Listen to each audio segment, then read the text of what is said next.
नमस्कार प्रणाम। आप देख रहे हैं जीएमएस बिहार न्यूज़। तो इस टाइम की सबसे बड़ी खबर आपको बताते चले सिवान से निकल कर आ रही है, जहां पे 20 तारीख को देश के यशस्वी प्रधानमंत्री जी का आगमन होने वाला है। वहीं पे अपराधियों ने अभी एक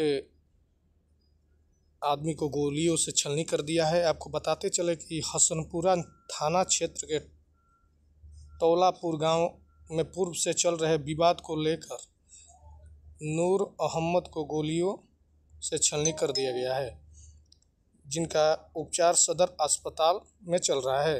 वहीं पे अच्छे स्वास्थ्य उपचार के लिए उनको पटना रेफर कर दिया गया है और सिवान एसपी भी घटना स्थल पर पहुंचकर जांच में जुट गए हैं। तो आप सीधे तस्वीर देख रहे हैं, सिवान से निकल कर आ रही है। आगे बने रहें, धन्यवाद।